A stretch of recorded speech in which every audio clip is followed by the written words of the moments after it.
कहाँ पर ये टूट जाए, कहाँ पर गिनती पूरी हो जाए। भाव से कहिए श्री राधे, प्रेम से कहिए श्री राधे। परीक्षित ने कहा गुरुजी, हमने सुना है कि भगवान के बचपन के परम सखा हुए हैं सुदामा। भगवान से मिलने के लिए सुदामा जी द्वारिका आए। क्या भगवान से उनकी भेंट हुई? अगर हुई तो गुरुदेव ये मिलन कैसा था, ये मिलन कितना प्रेम भरा था, इस विषय में आप मुझे बताइए। ये कथा मैं सुनना चाहता हूँ। प्रेम से कहिए श्री राम। बड़े भाव से सुनना। ये वो कथा है जो इस भागवत का प्राण है, भगवान ठाकुर जी का प्राण है।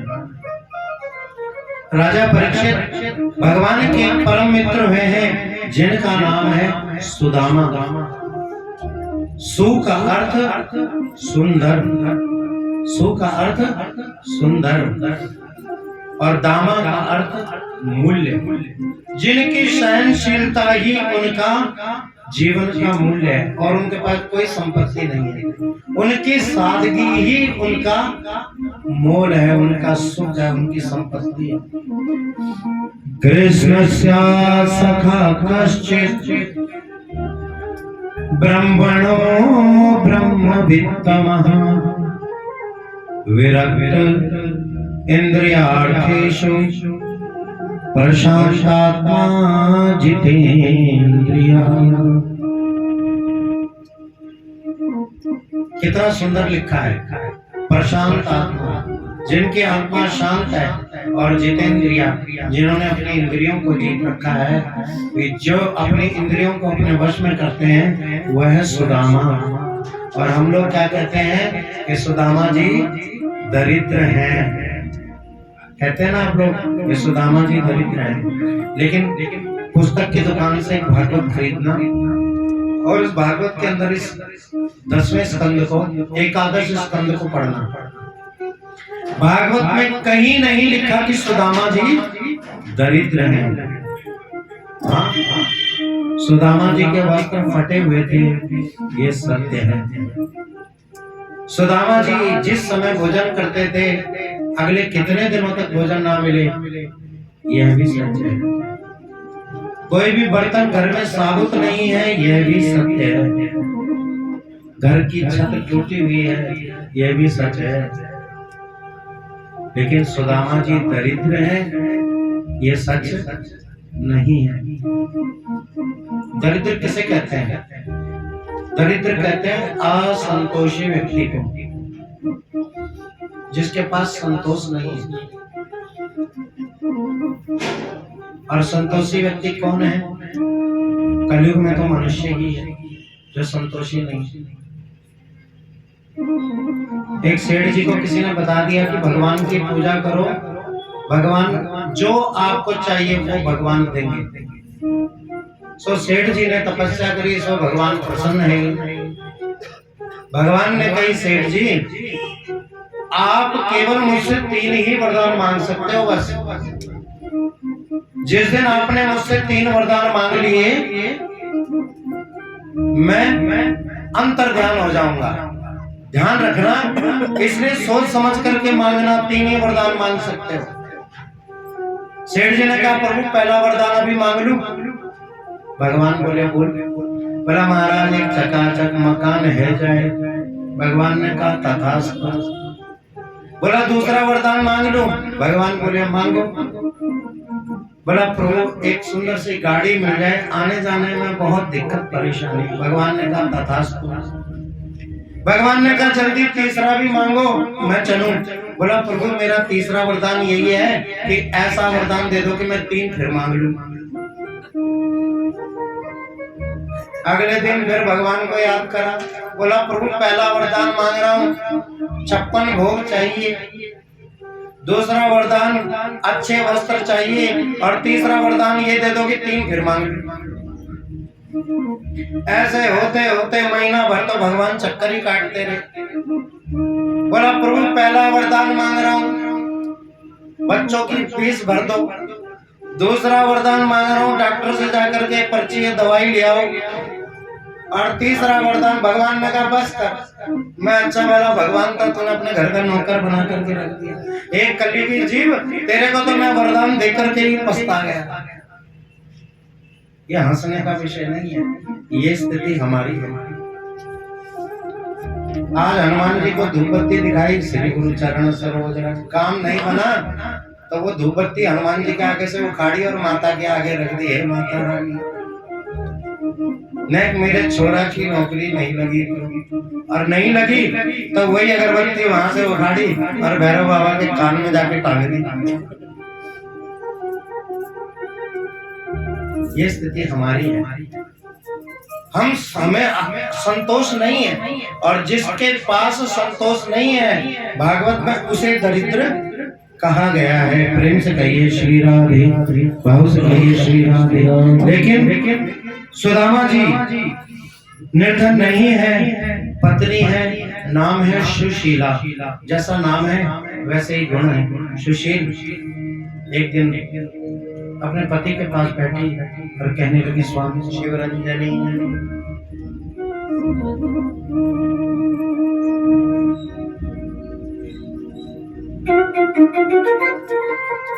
स्वामी हमने सुना है कि द्वारिका भी शाम के मित्र हैं। अपने मित्र से कितने वर्षों में तुम मिलने नहीं गए, जाकर के मिल के आओ। सुदामा जी कहने लगे, देख मिलने को तो मैं चला जाऊंगा, लेकिन अगर तू चाहती है कि मैं उनसे कुछ मांगू तो ये मुझसे नहीं होगा, क्योंकि मांगता वो है जिसके पास किसी चीज की कमी हो। सुदामा कहते हैं, हमारे घर में तो प्रभु की बड़ी कृपा है। सुशीला कहते हैं, तुम्हें तनिक पे भय नहीं लगता इन छोटे छोटे बच्चों को देखकर? भूख से तड़प रहे हैं, बिलख रहे हैं, मैं इनके पेट पर कब तक गीला कपड़ा बांध करके रखूं? तुम्हें बेशक दर्द ना होता हो, लेकिन मैं तो माँ हूँ, और माँ जब अपने बच्चों को भूख से बिलखते हुए देखती है तो माँ को सबसे ज्यादा कष्ट किसी को होता है तो माँ होती है।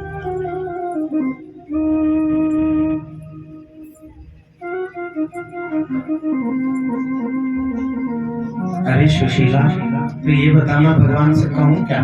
उसकी तो कृपा हमारे ऊपर भरपूर है। भगवान कहते हैं, सुशीला कहते हैं कि तुम जाओ। सुदामा जी कहते हैं, मैं जाऊं पर लेकर के क्या जाऊं? शास्त्र कहता है कुछ जगह ऐसी होती है जहाँ खाली नहीं जाना चाहिए। ध्यान से सुनना, कहाँ कहाँ खाली नहीं जाना चाहिए। शास्त्र कहता है, अगर आप बेटी से मिलने के लिए बेटी के घर जा रहे हैं तो कभी खाली हाथ नहीं जाना चाहिए। खाली हाथ जाओगे तो बेटी को बुलाना सुनना पड़ेगा कि तेरे मायके वाले आते हैं, और ना कुछ खट्टा और ना कुछ मीठा कुछ भी लेकर के नहीं आते। इसलिए बिटिया के घर जाओ तो कभी खाली हाथ मत जाओ। बहन के यहाँ जाओ कभी खाली हाथ मत जाओ। गुरु के यहाँ, ब्राह्मण के यहाँ जाओ कभी खाली हाथ मत जाओ। भगवान की कथा में, कीर्तन में और भगवान के मंदिर में जाओ तो कभी खाली हाथ नहीं जाना चाहिए। मित्र से मिलने जाओ, अपने दोस्त से मिलने जाओ तो कभी खाली हाथ नहीं जाना चाहिए। अपने सगे संबंधियों के मंगल कार्य में, शुभ कार्य में जाओ तो कभी ऐसे खाली हाथ हिलाते हुए नहीं जाना चाहिए। ये कुछ जगह बताई गई शास्त्र में जहाँ खाली हाथ नहीं जाना चाहिए। सुशीला, जाने को तो मैं चला जाऊं, लेकिन मैं अभागा अपने मित्र के लिए क्या लेकर जाऊं? मेरे पास तो कुछ भी नहीं है। सुशीला समझदार थी, जानती थी कि कृष्ण इनसे पूछेंगे तुम्हें क्या चाहिए तो ये मुंह हिला करके कहेंगे कुछ नहीं चाहिए। इसलिए सुशीला पड़ोस के 4 घरों में गई और 4 घरों से चावल मांग करके लाई। और जो 4 घरों से चावल मांग करके लाई, वो चावल अलग अलग तरह का था। कोई साबुत था, कोई पौना था, कोई आधा था और कोई किंकरी देवी। अपनी अंजलि में भर करके लाई, और जब कुछ बांधने के लिए नहीं मिला तो अपने ही पति का जो अंगूछा था, सुदामा जी का जो अंगूछा था, जो 20 जगह से फटा हुआ था, उसी की तह बना करके उसमें बांध दिया। जानती थी कि सुदामा जी तो कुछ कहेंगे नहीं, लेकिन कृष्ण इन चावलों की स्थिति को देखकर और इस कपड़े की स्थिति को देखकर सब समझ जाएंगे।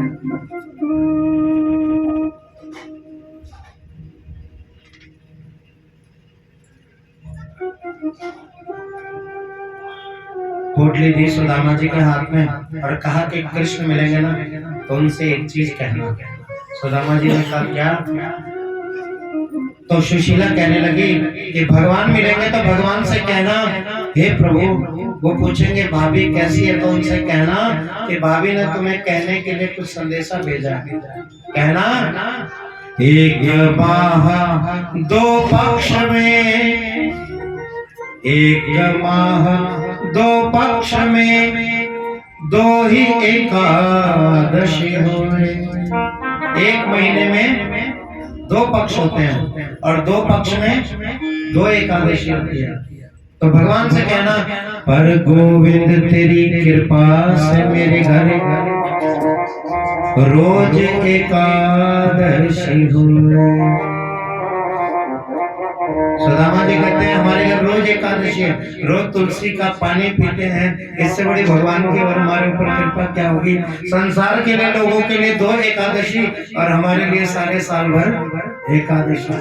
भगवान सुदामा जी अपना 2.5 पाव का दुबला पतला शरीर लेकर के चल पड़े। चलते चलते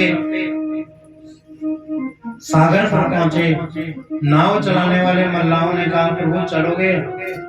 सुदामा जी ने कहा पल्ली पार के जाना है। नाव चलाने वाले मल्लाहों ने कहा कुछ उतराई देने के लिए है। सुदामा जी कह रहे नहीं महाराज, आपको देने के लिए किराए के रूप में ढेला भी नहीं है। तो सुदामा जी ने कृष्ण का नाम लेकर के मिट्टी का ढेला सर के नीचे लगाया और सो गए। सोचने लगे कृष्ण की इच्छा होगी तो जैसे तैसे करके द्वारिका पहुंच जाएंगे। मेरा गोविंद मल्लाह बन करके आया और मल्लाह बन करके सुदामा को उठाया और कहा कि ओ पंडित जी महाराज, यह आखिरी नाव है जो द्वारिका की ओर जा रही है, चलना है तो चलो। सुदामा जी कह रहे महाराज जाना तो है, लेकिन आपको उतराई देवे के लिए मेरे पास कछु ना है। भगवान बोले जा कहाँ रहे हो? बोला द्वारिका जा रहे हैं। काहे खातिर? बोला जो द्वारिका पर राजा है ना श्री कृष्ण, मेरा बचपन का सखा है, उसको मिलने जा रहे हैं। तो चलो अपने बचपन के किस्से सुना देना, मैं सुन लूंगा, यही उतराई है। नाव में बिठाया और सुदामा जी कहने लगे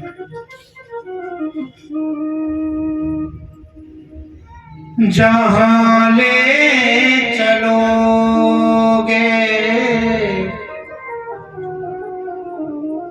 वहीं मैं चलूंगा।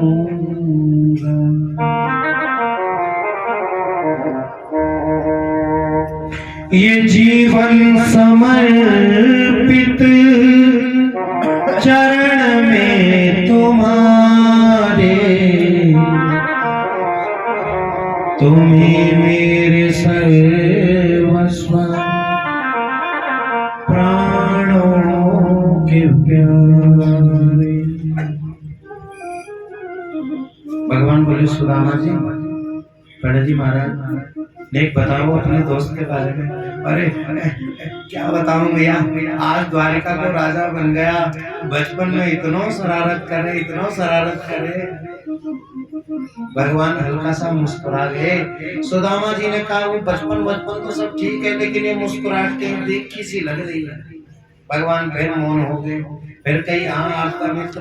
और बोला महाराज क्या करें, एक दिन वन में गए और चने थे, भीगते रहे और उसके बाकी हिस्से के चने भी हम खा गए।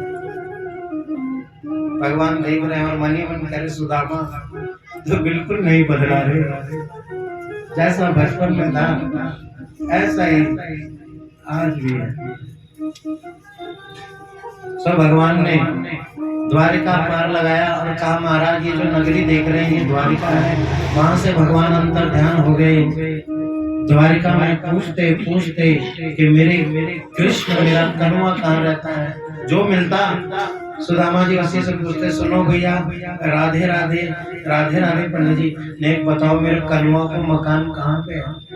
लोग कहे महाराज सुबह से देख रहे हैं आप कन्वा कन्वा कन्वा ढूंढ रहे हो, कन्वा नाम का इस नगर में कोई नहीं है कौन?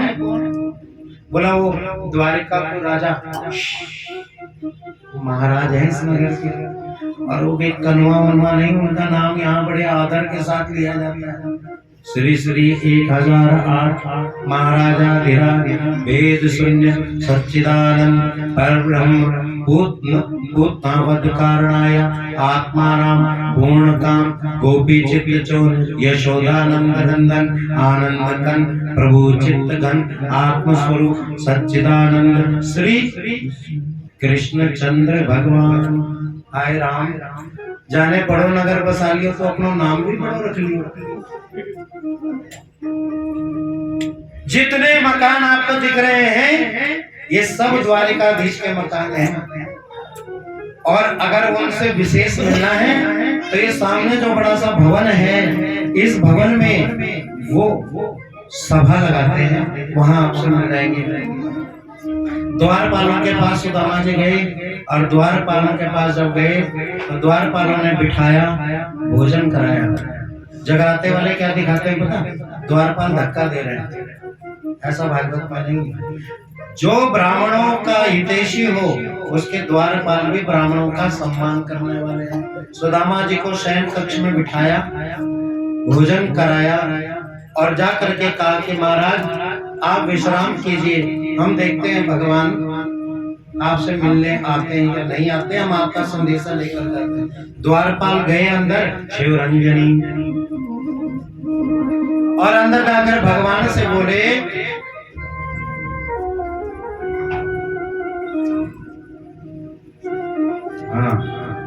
शीश पगान जगा तल पे और उपाहन की नहीं सामा, धोती फटी सिलटी दुपटी प्रभु जाने को आई बसो यही धामा। द्वारे खड़ो द्विज दुर्बल एक देख रहो चक सो वसुधो अभिरामा, पूछत दीन दयाल को धाम बतावत अपनो नाम सुदामा।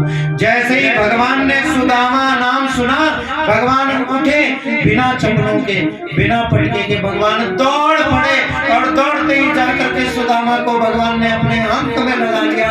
आज सुदामा भगवान को चिपके हुए और भगवान सुदामा को कस के पकड़े हुए, दोनों मित्र आज रो रहे हैं।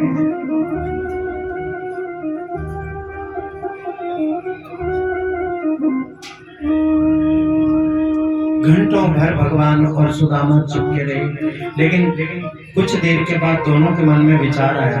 देखो भगवान ने सोचा कि सुदामा जी का शरीर कमजोर है, अगर मैं इनको देर तक पकड़ के रखूंगा तो कहीं शरीर में इनको दर्द ना हो, इसलिए भगवान ने अपनी पकड़ को ढीला कर दिया। और सुदामा जी क्यों भगवान को छोड़ने लगे? सुदामा जी का भाव देखिए। सुदामा जी कहने लगे मेरे 2.5 पाँव का शरीर है, हड्डियां कहीं भगवान को चुभ ना जाएं, इसलिए सुदामा जी ने अपने पकड़ को ढीले कर दिया। देखो भक्त और भगवान के भाव। भगवान लेकर के आए हैं, और जिस आसन पर भगवान रुक्मणी के साथ बैठते थे उस स्थान पर भगवान ने सुदामा जी को बिठाया। स्वयं भगवान चरणों में बैठ गए और सुदामा जी के चरणों को देखने लगे तो सुदामा के चरणों से रक्त की धार निकल रही है।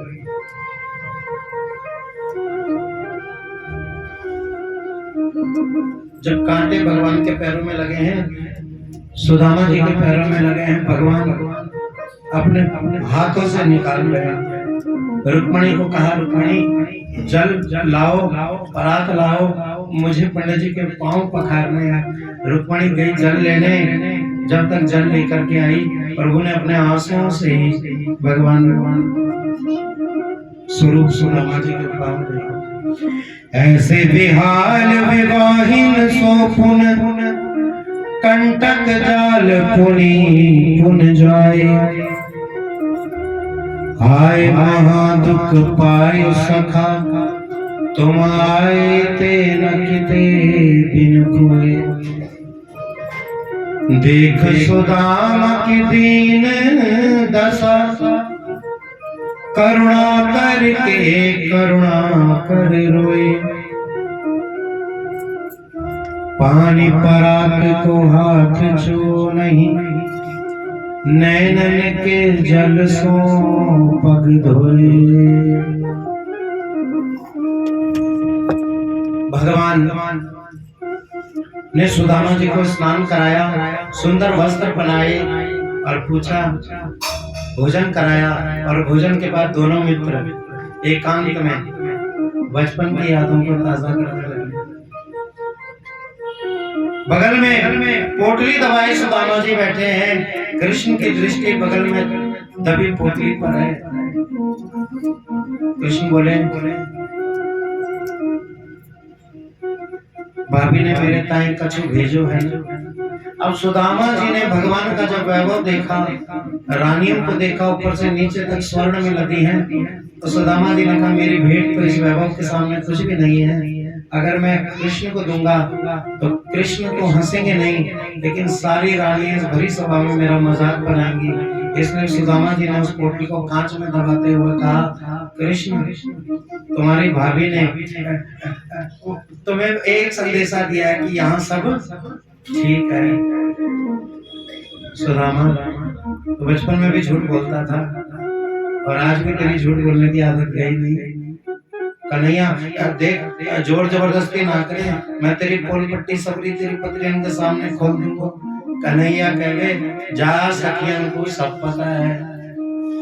भगवान ने पोटली को झटके के साथ छीना, पोटली को खोला,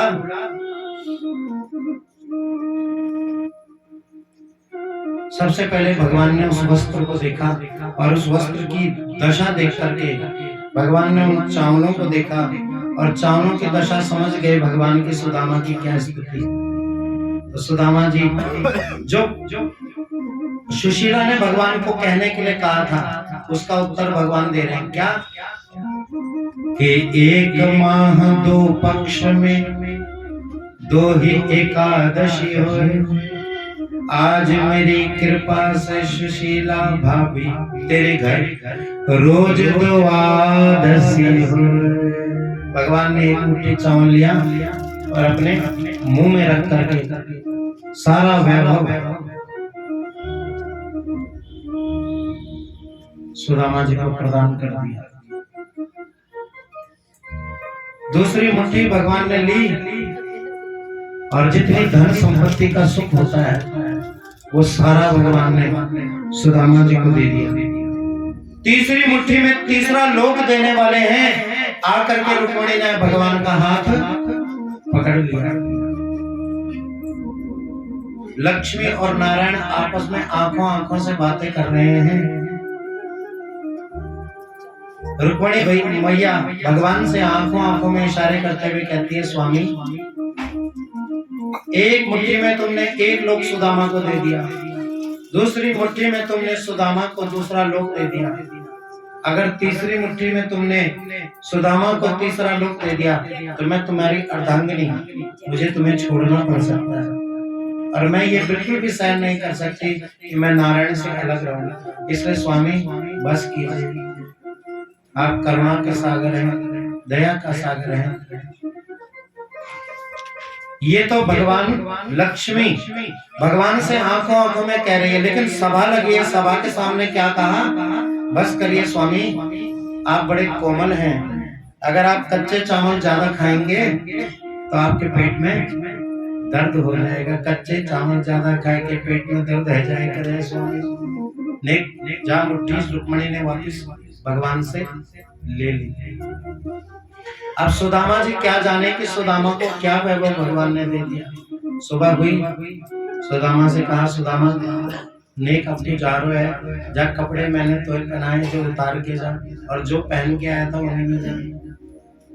सुदामा जी सोचने लगे, मैंने सोचा वापसी में जाते हुए 58 लिफाफा कुछ तो देगा, जब ये तो राजा बनने के बाद कंजूस भी है, ना 58 ना 54 ना कछु लिफाफों, जो कपड़े पहनाए वह भी जाने उतार दिए।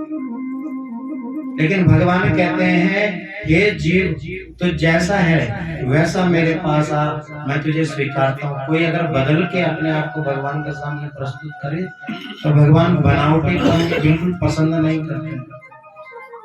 इसलिए हम जैसे हैं वैसे ही हम भगवान के निकट जाएं। भगवान ने सारा वैभव सुदामा को दिया, विदा किया, और सुदामा जब घर गए तो क्या देखते हैं कि सुदामा जी को सारा वैभव मिल गया। जो सुदामा जी ने नहीं मांगा वो भी सुदामा जी को मिल गया।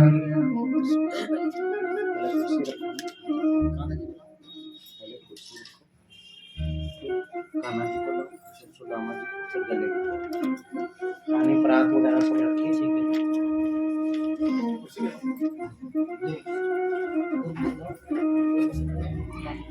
आज सुदामा जी को भगवान ने वो वैभव दिया, वो वैभव दिया जिस वैभव की सुदामा जी ने कभी कामना भी नहीं की थी। भगवान कितने दयालु हैं, कितने उदार हैं, कितने कृपालु हैं, जो आज भगवान ने सब कुछ देकर के भी सुदामा को भगवान ने सब कुछ दिया। ये होता है चरित्र। इसलिए आज भगवान का एक नाम पड़ा, दीन बंधु दीनाहारी। बोलिए दीन बंधु भगवान की। और दोस्ती हो तो किसकी? सुदामा और कृष्ण की। आजकल के दोस्त की तरह नहीं कि पास में पैसा है और पक्के दोस्त, और पैसा गया तो दोस्ती भी खत्म। आइए, बड़ी सुंदर सुदामा और कृष्ण की झांकी होगी। परिवार के लोग, सबसे पहले धीमान परिवार के लोग आएंगे, सुदामा जी के चरणों को धोएंगे।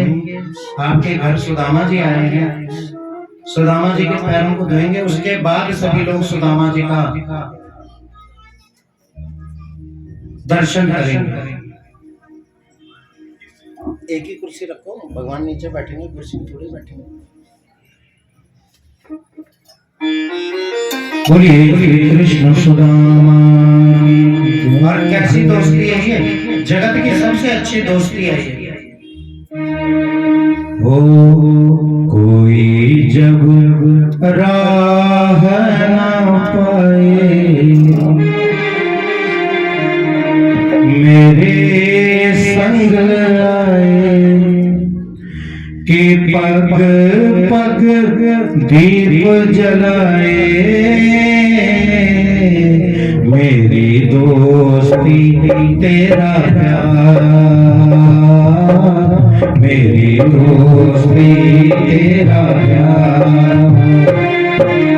जब कोई राह न पाए, मेरे संग आए, कि पग पग दीप जलाए, तेरी दोस्ती मेरा प्यार, तेरी दोस्ती मेरा प्यार।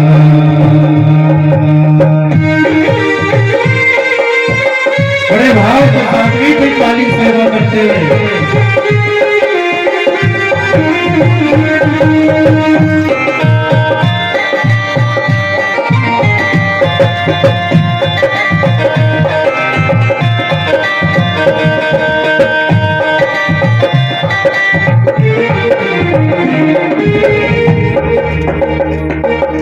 जीवन का यही है दस्तूर जीवन का, यही है दस्तूर। प्यार बिना अकेला मजबूर, प्यार बिना अकेला मजबूर। दोस्ती को माने को सब दुख दूर, दोस्ती को माने को सब दुख दूर। काहे कोई ठोकर खाए, काहे कोई ठोकर खाए कि मेरे संग आए, कि पग पग दीप जलाए। तेरी दोस्ती मेरा प्यार, तेरी दोस्ती मेरा प्यार।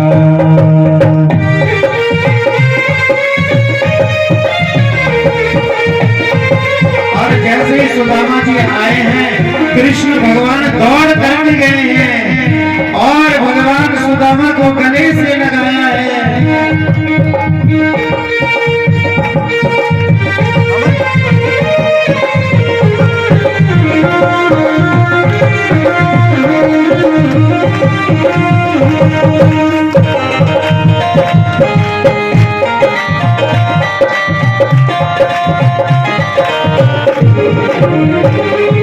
दोनों के हैं रूप हजार, दोनों के हैं रूप हजार।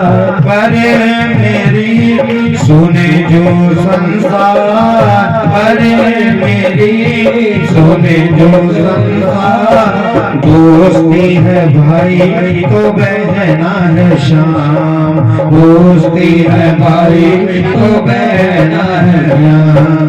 कोई मन चैन चुराए कि मेरे संग आए, कि पग पग दीप जलाए। तेरी दोस्ती मेरा प्यार, तेरी दोस्ती मेरा प्यार। ओ जब कोई राग गाए मेरे संग गाए, कि पग पग दीप जलाए। तेरी दोस्ती मेरा प्यार, तेरी दोस्ती मेरा प्यार।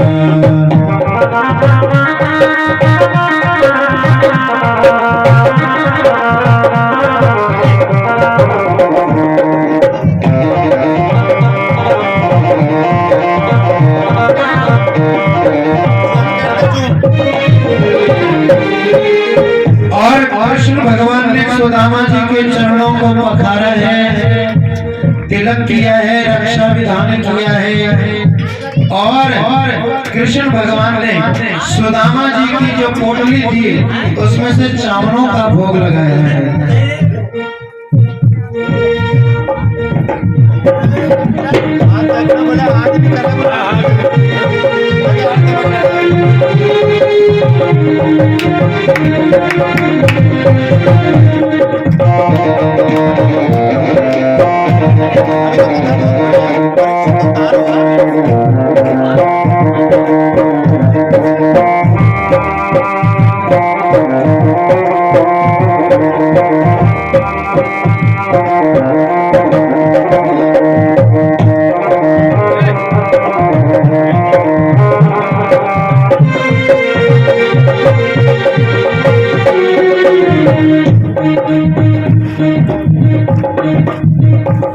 दोनों के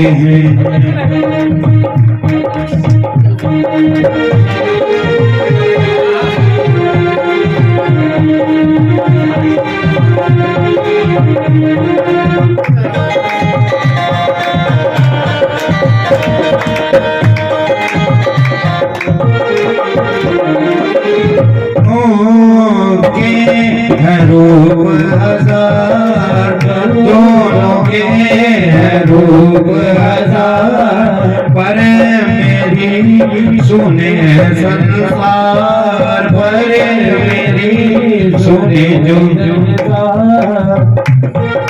दोस्ती को माने तो सब दुख दूर, दोस्ती को माने तो सब दुख दूर। खाए कोई ठोकर खाए मेरे संग आए, पग पग दीप जलाए। तेरी दोस्ती मेरा प्यार, तेरी दोस्ती मेरा प्यार, तेरी दोस्ती मेरा प्यार, तेरी दोस्ती मेरा प्यार। सुदामा जी को वो वैभव मिला, वो वैभव मिला, और जिस वैभव के द्वारा सुदामा जी गा रहे हैं।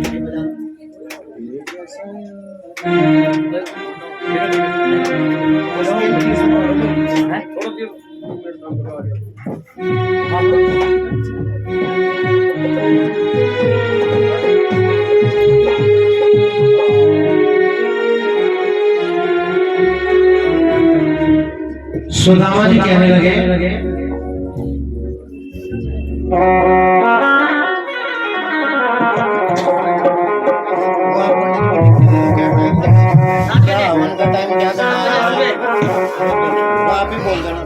ये बोलिए